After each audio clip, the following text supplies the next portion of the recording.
নমস্কাৰ আজি আমি কোৱেশ্চন নম্বৰ 6 টো কৰিম কোৱেশ্চন নম্বৰ 6 ৰ প্ৰশ্নটো কি কৈছে যদি পি আৰু কিউ অখণ্ড সংখ্যা যাৰ একৰ বাহিৰে অন্য সাধাৰণ উৎপাদক নাই তেনেহলে পি বাই কিউ আহি থকা বিভিন্ন পৰিমেয় সংখ্যা লিখা যিবিলাকৰ দশমিক বিস্তৃতি পৰিসমাপ্ত আৰু পৰ্যবেক্ষণ কৰা কিউৱে কি ধৰ্ম সিদ্ধ কৰিব অনুমান কৰিব পাৰিনে আমাক ইয়াতে পি বাই কিউ আহি থকা বিভিন্ন পৰিমেয় সংখ্যা ল'ব দিছে যিবিলাকৰ দশমিক বিস্তৃতি পৰিসমাপ্ত তো এইটো কৰিব কাৰণে আমি কি কৰিব লাগিব আমি জানিব লাগিব যে পি বাই কিউ পৰিমেয় সংখ্যাটো সীমাবদ্ধ দশমিকত প্ৰকাশ কৰিবলৈ কিউৰ মৌলিক উৎপাদক 2 বা 5ৰ ঘাতত থাকিব লাগিব যেনে এইটো চাই যেনে 5/16 5/16 এটা সীমাবদ্ধ দশমিক কাৰণ 16 দশমিক বিস্তৃতি কি লিখিব পাৰো আমি 2/4 ইয়াক যদি আমি এই 16 টোক যদি আমি হৰণ কৰি চাও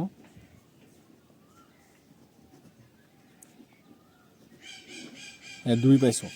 দশমিক বিস্তৃতি কি পাইছো আমি 2 তো 2 কেটা আছে আমাৰ 4টা হেতুকে আমি এনেকা 2 টু দি পাৱাৰ 4 বুলিকে লিখি দিছো গতিকে হিয়াৰ মৌলিক উৎপাদক কি হয় আমাৰ 2 টু দি পাৱাৰ 4 আৰু ইয়াতে কি লিখা আছিল 2 বা 5ৰ ঘাতত থাকিব লাগিব ইয়াতো সেই 2ৰ ঘাতত আছে সেই কাৰণে 5/16 ৰ দশমিক বিস্তৃতি কি হ'ব আমাৰ সীমাবদ্ধ হ'ব সেম হেনেকে আৰু এটা যদি আমি উদাহৰণ লও 9/25 9/25 এটা সীমাবদ্ধ দশমিক কাৰণ 25 ৰ উৎপাদক মৌলিক উৎপাদক 25 ৰ উৎপাদক কি হয় 5 স্কয়াৰ এটুকো যদি আমি হৰণ কৰি চাও 5 দুটা পাইছো হেতুকে আমি 5 স্কয়াৰ বুলিকে লিখছো গতিকে ইয়াৰ উৎপাদক কি হয় 5 স্কয়াৰ আৰু ইয়াতে লিখা আছে 2 বা 5ৰ ঘাতত থাকিব লাগিব গতিকে ইয়াৰো 9/25 ৰ দশমিক বিস্তৃতি সীমাবদ্ধ হ'ব এটা 7 নম্বৰটো কি কৈছে চোৱা 7 নম্বৰটো কৈছে যে তিনিটা সংখ্যা লিখা যাৰ দশমিক বিস্তৃতি অবিৰত আৰু অপুনৰাবৰ্তিত অপৰিসমাপ্ত আৰু অপৌনঃপুনিক মানে আমাক এনেকে তিনিটা সংখ্যা লিখিব দিছে যাৰ দশমিক বিস্তৃতি অবিৰত আৰু অপুনৰাবৰ্তিত বা অপৰিসমাপ্ত আৰু অপৌনঃপুনিক হয় তো হেনেকে তিনিটা সংখ্যা কি কি হ'ব পাৰে আমি জানো অপৰিমেয় সংখ্যাবিলাকৰ দশমিক বিস্তৃতি অপৰিসমাপ্ত অপৰিমেয় সংখ্যাবিলাকৰ দশমিক বিস্তৃতি কি হয় অপৰিসমাপ্ত মানে হেতু কেতিয়া খতম নহয় আমি হৰণ কৰি থাকিলে বাৰে বাৰে ওলাই গৈ থাকিব হেনেকে √3 টো হল আমাৰ অপৰিমেয় সংখ্যা আৰু তাৰ দশমিক বিস্তৃতি এইটো কেতিয়া খতম নহয় এনেকে বাৰে বাৰে ওলাই গৈ থাকিব হেনেকে সেম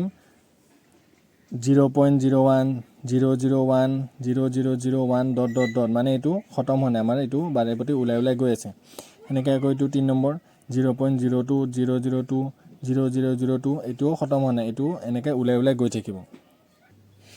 এতিয়া 8 নম্বৰটো চোৱা 8 নম্বৰটো কৈছে যে 5/7 আৰু 9/11 ৰ মাজত থকা তিনিটা ভিন্ন পৰিমেয় সংখ্যা লিখা আমাক 5/7 আৰু 9/11 ৰ মাজত থকা তিনিটা অপৰিমেয় সংখ্যা লিখিব লাগে তো এইটো আমি কেনেকৈ কৰিম আমি ফাৰ্স্ট 7 এৰে 5 ক হৰণ কৰিম তাৰপিছত 11 এৰে 9 ক হৰণ কৰিম তাৰপিছত সিহঁতৰ মাজৰ অপৰিমেয় সংখ্যাখিনি লিখিম এটা কি 5/7 ক দশমিকত প্ৰকাশ কৰি পাও তো আমি ইয়াক কি কৰিম এটা 7 এৰে 5 ক হৰণ কৰিম 5 দিলু 7 আমি ডাঙৰৰে সৰু হৰণ কৰিব নোৱাৰো গতিকে যেহেতু 5 টো আমাৰ সৰু গতিকে এতে দশমিক এটা লম এতে 0 আহিব 7 7 যে আমাৰ 49 এক নামিল একটো সৰু আছে দশমিকৰ কাৰণে এটা 0 আহিব একবাৰ দিম আমি এটো 7 পালো 3 আহিব দশমিকৰ কাৰণে 0 এটা আহিব 4 দিলু ইয়াতে 28 পাম লিখো 2 আহিল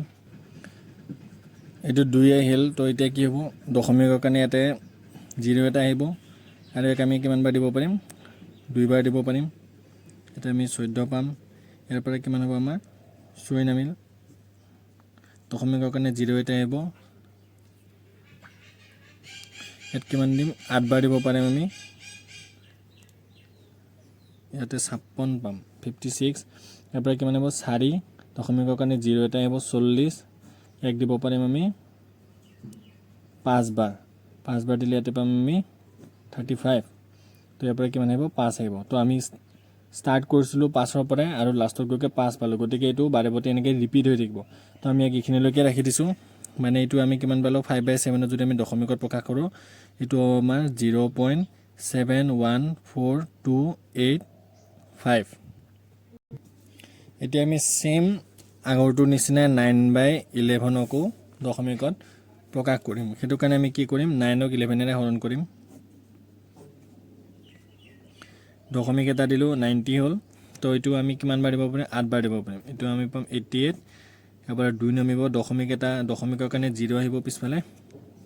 এইটো কিমান বাৰ দিব পাৰিম একবাৰ দিব পাৰিম 11 তাৰপিছত এইটো কিমান হ'ল 9 এটা তো আমি ইয়াতে 9 পৰা স্টাৰ্ট কৰিছিলো আৰু পাইছো 9 গতিকে এইটো আমাৰ বাৰে প্ৰতি ৰিপিট হৈ থাকিব যদি আমি ইয়াক আৰু এবাৰ এনেকৈ কৰো দশমিকৰ কাৰণে কি হ'ব 0 আহিব ইয়াত যদি আৰু এবাৰ 8 এটা দিও এইটো পাম আমি 88 আকৌ ইয়াৰ পৰা কিমান আমিল 2 দশমিকৰ কাৰণে 0 আহিব ইয়াক আমি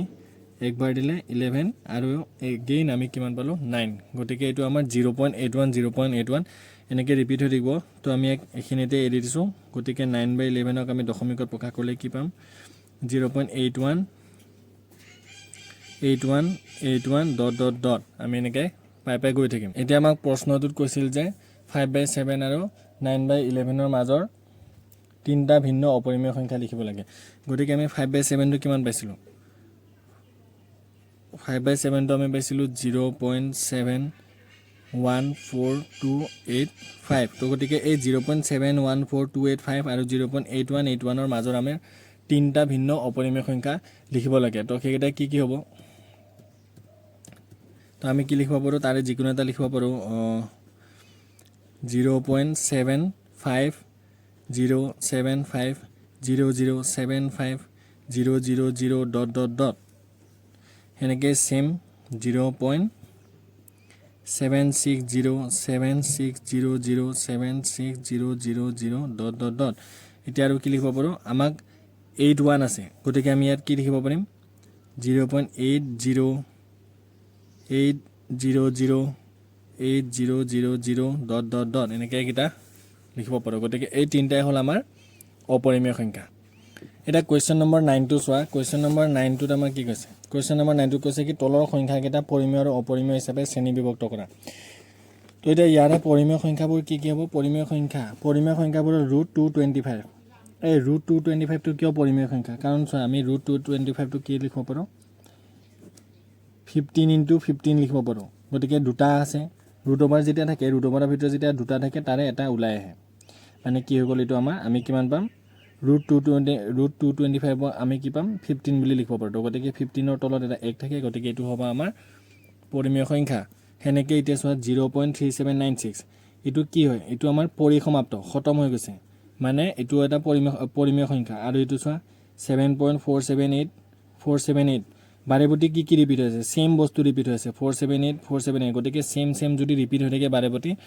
হেতু হ'ব আমাৰ পৰিমেয় সংখ্যা এটা অপৰিমেয় সংখ্যাবোৰ চোৱা √23 আমি √23 টো এনেকে √225 ৰ নিচিনা ভাঙিব নোৱাৰো গতিকে এই √23 টো হ'ব আমাৰ অপৰিমেয় সংখ্যা এটা ইয়াত চোৱা এটো কি 1.101 1001 1000 এটা আৰু এটা 0 আহিব লাগে 1 গতিকে ইয়াত চোৱা ইয়াত সেম সংখ্যা ৰিপিট হোৱা নাই বাৰে এটা 0 বাঢ়ি গৈ আছে গতিকে এনে ধৰণৰ সংখ্যাবোৰক আমি অপৰিমেয় সংখ্যা বুলি কওঁ গতিকে আজিৰ ভিডিঅ'লৈ এইখিনিয়ে